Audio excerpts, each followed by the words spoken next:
கடந்த வாரத்தின் தொடர்ச்சியாக தேவனுக்கு பிரியமானவர்களாய் இருக்க நாம் தனி ஜெபம் செய்ய வேண்டும் என்று போன வாரம் கற்றுக்கொண்டோம். அதனுடைய தொடர்ச்சியாக இன்று தேவனுக்கு நாம் பிரியமாக இருக்க அடுத்த காரியம் என்ன, அடுத்த விஷயம் என்ன என்று நாம் கற்றுக்கொள்ள போகிறோம். இயேசு கிறிஸ்து திருமுழுக்கு எடுத்த பொழுது, இதோ இவர் என்னுடைய நேச குமாரன், இவரில் நான் பிரியமாய் இருக்கிறேன் என்று பரலோகம் திறந்து ஒரு சத்தம் வெளிப்பட்டதை நாம் அறிவோம். அதற்கு ஒரு காரணம், அவர் எப்போதும் தேவ சமூகத்தை நாடுபவராக, தேடுபவராக, தனிமையிலே தேவனோடு சம்பாஷிக்கிற ஒரு பழக்கத்தை உடையவராக இருந்தார் என்று பார்த்தோம். அது மட்டுமல்ல, இயேசு கிறிஸ்துவின் வாழ்க்கையிலே தூய ஆவியினால் நிரப்பப்பட்ட ஒரு அனுபவம் அவருக்கு இருந்தது. பரிசுத்த ஆவியினால் அவர் நிரம்பினவராக காணப்பட்டார். மத்தேயு 3:16. இயேசு ஞானஸ்நானம் பெற்று ஜலத்திலிருந்து கரையேறின உடனே இதோ வானம் அவருக்கு திறக்கப்பட்டது, தேவ ஆவி புறாவை போல இறங்கி தம்மேல் வருகிறதை கண்டார். அன்பிற்குரியவர்களே, ஆண்டவருக்கு யாரெல்லாம் பிரியமாய் இருக்க விரும்புகிறோமோ அவர்களுடைய வாழ்க்கையில தூய ஆவியானவர் வந்து அமருகிற அந்த அனுபவம் தேவை. தூய ஆவியினால் அபிஷேகம் பெறுகிற அனுபவம் தேவை. பரிசுத்த ஆவியினால் ஆட்கொள்ளப்படுகிற அந்த அனுபவம் தேவை. கிறிஸ்தவ வாழ்க்கை சந்தோஷமானதுதான், ஜாலியானதுதான், மகிழ்ச்சியானதுதான், சிரிப்பு கலந்ததுதான். ஆனால் அபிஷேகம் இல்லாத கிறிஸ்தவ வாழ்க்கை கிறிஸ்தவ வாழ்க்கை அல்ல.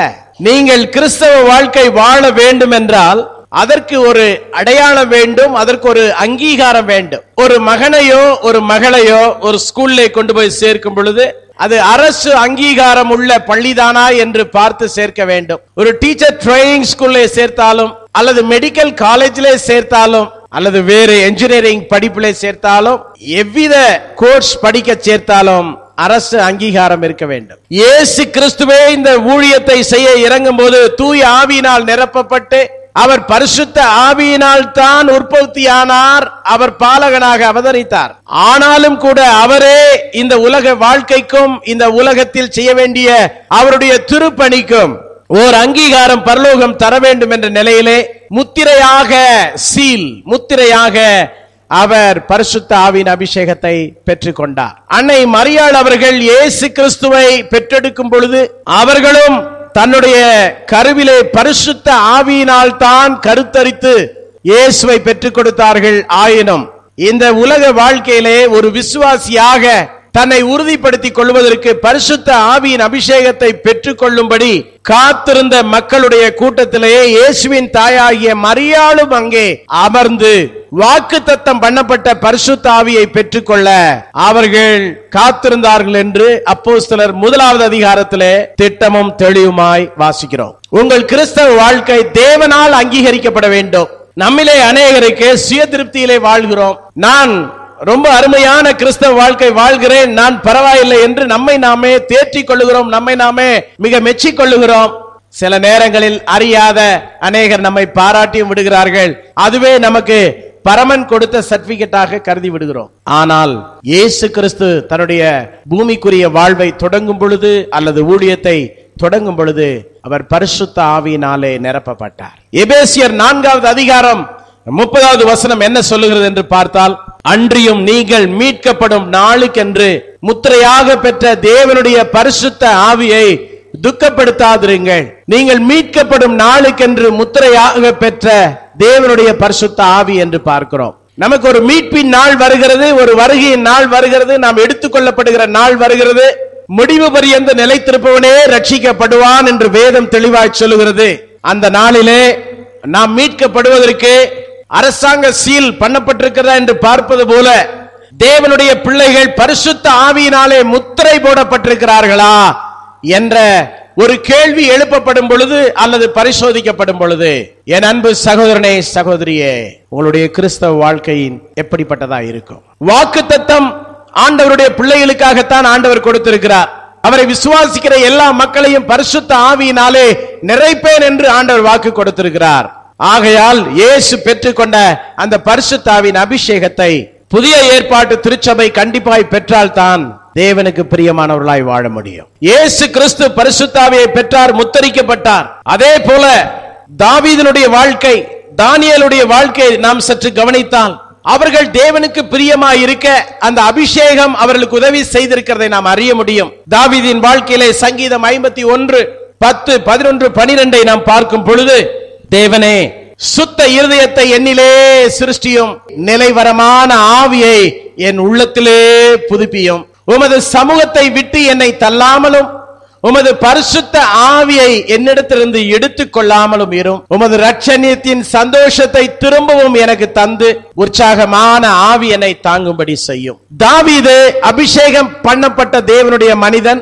ஆனால் பாவம் செய்த பிறகு அவருடைய உணர்வு மாறுபடுகிறது. ஆண்டவர் பரிசுத்தமாய் வாழ்கிற பிள்ளைகளுக்கு, பரிசுத்தத்திற்கென்று ஒப்புக் கொடுக்கிறவர்களை ஆண்டவர் தம்முடைய ஆவியினால் நிறைக்கிறார். என் அன்பான சகோதரனே, சகோதரியே, நீ ஒரு சின்ன பிள்ளையாக இருக்கலாம், அல்லது பள்ளியிலே படிக்கிற ஒரு பிள்ளையாக இருக்கலாம், வாலிப பிள்ளையாக இருக்கலாம், வயோதிபர்களாய் இருக்கலாம், பெரியவர்களாய் இருக்கலாம், நடுத்தர வயதுடையவர்களாய் இருக்கலாம். யாராய் இருந்தாலும் அபிஷேகத்திற்கு ஒரே பிரின்சிபல், பரிசுத்தமாய் வாழ தங்களை யார் தத்தம் செய்கிறார்களோ அவர்களை தேவன் தம்முடைய தூய ஆவியினாலே நிறைக்கிறார். நான் பரிசுத்தராய் இருப்பது போல நீங்களும் பரிசுத்தராய் இருங்கள் என்றுதான் தேவனுடைய சபைக்கு தேவன் ஒரு அழைப்பையும் ஒரு அர்ப்பணிப்பையும் கட்டளையிடுகிறார். சோ சபை பரிசுத்தத்திற்கென்று அழைக்கப்பட்டிருக்கிறது.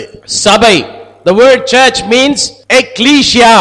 கிரேக்க மொழியிலே ecclesia, ecclesia என்றால் called out people, அழைக்கப்பட்ட மக்கள் கூட்டம். இன்றைக்கு சபையிலே சபை வளர வேண்டும் என்பதற்காக சபை என்றால் என்ன என்று தெரியாதவர்களும், சபையினுடைய மகத்துவம் விளங்காதவர்களும், சபையினுடைய புனிதத்தன்மை புரிந்து கொள்ளாதவர்களும், சபையினுடைய மேன்மையை தெரியாதவர்களும், சபையை நிர்வகிக்கக்கூடிய அந்த அலுவலகர்கள், பாஸ்டர்ஸ் மற்றும் அந்த ஊழிய குழுவினுடைய மேன்மைகளை புரியாதவர்களும் சபைக்குள்ளே பெருகிக் கொண்டிருக்கிறார்கள். அதனால் சபையினுடைய பரிசுத்தம் விளங்குகிறதில்லை, பரிசுத்தம் புரிகிறதில்லை. எப்படி வேண்டுமென்றாலும் வாழலாம், ஞாயிற்றுக்கிழமை சர்ச்சுக்கு போக வேண்டும் என்பது ஒரு கடமையாக மாறிக்கொண்டிருக்கிறது. இன்றைக்கு அநேகருக்கு ஞாயிற்றுக்கிழமை ஆராதனை ஒரு பழக்க தோஷமான விஷயம். எல்லாருக்கும் ஒரு கடவுள், எனக்கு ஒரு கடவுள் எம்பிரான் இயேசு. எல்லாரும் அவர்கள் வெள்ளிக்கிழமை போகிறார்கள் அல்லது வேறு நாட்களிலே சாமி கும்பிட போகிறார்கள். நாங்கள் ஞாயிற்றுக்கிழமை போய் கொஞ்ச நேரம் அமர்ந்து விட்டு வருகிறோம் என்ற ஒரு நிலைப்பாடு இன்றைய திருச்சபைகளில் இருக்கிறது. ஆதி திருச்சபைக்கும் இக்கால திருச்சபைக்கும் மிகுந்த மாறுபாட்டை நாம் பார்க்கிறோம். ஆதி திருச்சபையின் மக்கள் விசுவாசிகளாக வாழ அர்ப்பணித்தார்கள், வாழ்ந்தார்கள், முன்னேறினார்கள். ஆனால் இக்காலத்து மக்கள் விசுவாசிகளாக நல்ல மாதிரிகளாய் வாழ தத்தம் செய்ய வைக்க வேண்டியதே மிகப்பெரிய ஒரு கஷ்டமான ஒரு விஷயமா இருக்கிறது. ஆதி திருச்சபையிலே ஒரு பிரசங்கத்தை கேட்ட மாத்திரத்திலே ஜனங்கள் இவ்விதமாய் சொன்னார்கள், சகோதரன்மாரே, நாங்கள் ரட்சிக்கப்படுவதற்கு என்ன செய்ய வேண்டும் என்று அவர்கள் அர்ப்பணிப்பும் வாஞ்சையும் உள்ளவர்களாய் காணப்பட்டார்கள். ஆனால் இக்காலத்திலே தேவதூதன் இறங்கி வந்து பிரசங்கம் செய்தாலும், இயேசு கிறிஸ்துவே டெலிவிஷன்ல வந்து பிரசங்கம் செய்தாலும், அல்லது தூங்கி கொண்டிருக்கும் போது தட்டி எழுப்பி மகனே நீ இப்படி செய்ய வேண்டும் செய்ய வேண்டும் என்று மகளே என்று சொன்னாலும் தூங்கி கண் விழித்து பார்த்துவிட்டு பார்க்கலாம் இயேசுவே என்று படுத்து தூங்குகிற விசுவாசிகளின் கூட்டம் பெருகி கொண்டிருக்கிறது. அதைத்தான் அதிக பிரசங்கித்தனம் என்று சொன்னார்களோ எனக்கு தெரியவில்லை. அன்புக்குரியவர்களே, தாவீது பாவம் செய்த பிறகு அவருடைய உணர்விலே ஒரு மாற்றத்தை காண்கிறோம். ஒரு கில்ட்டினஸ் இருக்கிறது. என்ன தெரியுமா? ஒரு குற்ற உணர்வு. தேவனே, நிலைவரமான ஆவி எனக்கு தேவை என்று மன்றாடுகிறார். அவருக்கு ஒரு நிலைவரமான அபிஷேகத்திற்கான ஒரு மன்றாட்டு ஜெபத்தை பார்க்கிறோம். இன்றைக்கு அநேகருக்கு இந்த ஜெபம் தேவை. கடந்த வார பிரசங்கத்திலே நம்முடைய பண்புகள் மாற வேண்டும், நம்முடைய சுபாவங்கள் மாற வேண்டும், தனி ஜெபத்திலே குணமாற்றங்களுக்காக ஜெபியுங்கள் என்று நாம் சொன்னோம், நாம் கேட்டோம். ஆவியானவர் நமக்கு உதவி செய்தார். ஏன் அநேகர் சில வாரங்கள் உற்சாகமாய் இருக்கிறார்கள், பல வாரங்கள் உற்சாகம் குறைந்து காணப்படுகிறார்கள். சில மாதங்கள் அநேகர் வேகமாய் நடமாடுகிறார்கள் ஆண்டவருக்காக, பல மாதங்கள் மூளையிலே முடங்கி கிடக்கிறார்கள். ஒரு காலத்திலே எல்லா ஊழியங்களிலும் முன்னாடி வந்து நின்ற அநேகர் இன்றைக்கு பின்னாடி ஒரு ஓரமாய் ஒளிந்து கொள்ளுகிற வாழ்க்கை. ஏன்? தாவீதின் ஜெபம் தேவை. அநேகருக்கு ஒரு நிலைவரமான ஆவி இல்லை. நாம் இந்த நாட்களே ஜெபிக்க வேண்டும். ஆண்டவரே, எனக்கு ஒரு அபிஷேகம் வேண்டும். அந்த அபிஷேகம் நான் குறைந்து போகாமல், குன்றி போகாமல், சோர்ந்து போகாமல், நான் தளர்ந்து விடாமல், எப்போதும் உமக்காக நான் வாழக்கூடிய அந்த ஒரு நிரந்தர ஆவி எனக்கு வேண்டும் என்று ஜெபிக்க வேண்டும். தாவீது அவண்ணமாய் ஜெபித்தார். 11வது வசனத்திலே, உமது பரிசுத்த ஆவியை என்னிடத்திலிருந்து எடுத்துக்கொள்ளாமலும் வரும். அநேகருக்கு பரிசுத்த ஆவி இருக்கானே தெரியல, அநேகருக்கு இல்லையானு தெரியல, அநேகருக்கு இத பற்றி பெரிய கேள்வியும் இல்ல, அநேகருக்கு இத குறிச்ச ஒரு தெளிவும் இல்ல.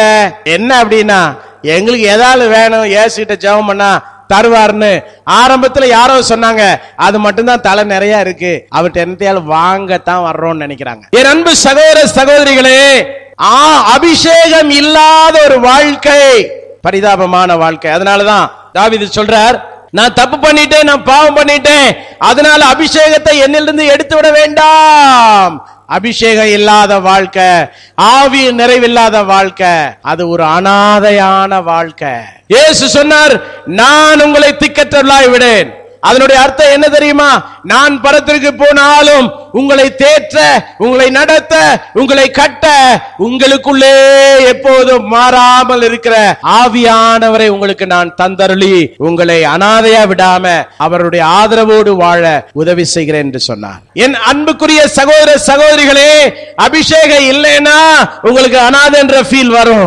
அபிஷேகம் இல்லைன்னா ஒரு நிலைவரமான முடிவுகள் உங்களுக்கு இருக்காது. அபிஷேகம் இல்லைன்னா ஆண்டவருக்காக வீர தீர செயல்களை செய்ய முடியாது. அபிஷேகம் இல்லைன்னா ஆண்டவரை பிரியப்படுத்த முடியாது. ஏன் தெரியுமா? அபிஷேகம் மனுஷீகத்தை கண்ட்ரோல் பண்ணி தேவனுக்கு பிரியமாய் வாழ்வதற்கு அபிஷேகம் நமக்கு உதவி செய்யும். அப்படித்தான் தாவீது வாழ்ந்தார். அதனாலதான் நம்மை போல் அவருக்கு குறைவு, பிரச்சனை, கஷ்டம், குடும்ப பிரச்சனை, குடும்பத்துல உள்ள வந்த சூழ்நிலைகள், இதெல்லாம் சமாளிக்க முடியாம கஷ்டப்பட்டாலும் இவையெல்லாம் தாண்டி தேவனுடைய இதயத்திற்கு ஏற்ற ஒரு தாசனாக அவர் காணப்பட்டார். அவருக்கு பலவீனம் வரும்போதெல்லாம் அபிஷேகம் அவரை பலப்படுத்தினது. வீட்டுல அம்மா காலையில சாப்பிட இட்லி சட்னி எல்லாம் செய்து வச்சிருக்காங்க, மதியானம் சாப்பிடுறதுக்கு நல்ல சூடான சமையல் எல்லாம் செய்து வச்சுட்டு போயிருக்காங்க, சாயங்காலம் சாப்பிட ஸ்நாக்ஸ் எல்லாம் செய்து வச்சுட்டு போயிருக்காங்க. பிள்ளைகிட்ட சொல்றாங்க எல்லாம் இருக்கு சாப்பிடுப்பான்ட்டு போறாங்க. அவங்க வேலையெல்லாம் முடிச்சுட்டு சாயங்காலம் 5 மணிக்கு வர்றாங்க, இந்த பிள்ளை ஒண்ணுமே சாப்பிடல, எல்லா டேபிள் அப்படியே இருக்கு. இது யாருடைய தவறு? எடுத்து சாப்பிடாத பிள்ளையுடைய தவறு அல்லவா? திருச்சபையே, உன்னை கட்ட, உன்னை பலப்படுத்த, உன்னை தேற்ற, உன்னை வழி நடத்த, உன்னை உற்சாகப்படுத்த, நீ நிலைவரமாய் ஆண்டவருக்கென்று பிரகாசிக்கும்படியாக உனக்காக பரிசுத்த ஆவியின் அபிஷேகத்தை, அந்த வல்லமைய உனக்காக வாக்கு பண்ணி இருக்கிறார். நீ அதை உன்னுடையதாய் மாற்றிக்கொண்டு உன்னுடைய அனுபவத்திற்கு அதை கொண்டு வந்து நீ அதை எக்ஸ்பீரியன்ஸ் பண்ணலன்னா அது யாருடைய தவறு அல்ல, அது உன்னுடைய தனிப்பட்ட தவறு. உன்னுடைய தனிப்பட்ட தவறு. நீங்கள் ஆரோக்கியமா இருக்க நீங்கள் சாப்பிட வேண்டும், நீங்கள் ஆரோக்கியமா இருக்க நீங்கள் ஓட வேண்டும், நீங்கள் ஆரோக்கியமா இருக்க நீங்கள் நல்ல பானங்களை பருக வேண்டும், நீங்கள் ஆரோக்கியமா இருக்க அதற்கு ஏற்ப உணவு வகைகளை உட்கொள்ள வேண்டும். அதே போல ஆவிக்குரிய வாழ்க்கையில நீங்கள் புஷ்டியா இருக்க, தேவனை பிரியப்படுத்தக்கூடிய அந்த தெம்புள்ளவர்களாய் மாற உங்கள் தனிப்பட்ட வாழ்க்கையில தூய ஆவியின் அபிஷேகம் வேணும். அதற்காக நீங்க பாரப்படணும், நீங்க ஜெபம் பண்ணணும், நீங்க ஆண்டவர்கிட்ட கேட்கணும். ஆண்டவர் பைபிள்ல எங்கேயுமே எந்த பாஸ்டர் லெட்டராலும் வாங்கிட்டு வா தரேன்னு சொல்லல. நீங்க கேட்டா ஆண்டவர் உங்களை அபிஷேகம் பண்ணுவார். நல்ல ஒரு அல்லேலூயா சொல்லுங்க. ஞானஸ்நானம் பாஸ்டர் கொடுப்பாரு, பரிசுத்த ஆவிய ஆண்டவரே கொடுப்பாரு. ஞானஸ்நானம் நீங்களே தலையில கை வச்சு எடுக்க முடியாது, அட்மினிஸ்ட்ரேட் பண்ண ஆண்டவர் ஊழியர்களை வைத்திருக்கிறார். ஆனால் அபிஷேகத்தை பெற்றுக்கொள்ள ஆண்டவரே உங்களுக்கு நேரடியாய் கொடுக்கிறார். அதனால பாஸ்டர் எனக்கு அபிஷேகம் தரலன்னு சொல்ல முடியாது. என் அன்புக்குரியவர்களே, அபிஷேகம் ஆண்டவருக்கு பிரியமாய் வாழ உங்களுக்கு உதவி செய்யும். தானியேலின் புஸ்தகம் 6வது அதிகாரம் 3வது வசனத்தை வாசிப்போம். இப்படி இருக்கையில் தானியேல் பிரதானிகளுக்கும் தேசாதிபதிகளுக்கும் மேற்பட்டவனாய் இருந்தான். தானியேலுக்குள் விசேஷித்த ஆவி இருந்தமையால் அவனை ராஜ்யம் முழுமைக்கும் அதிகாரி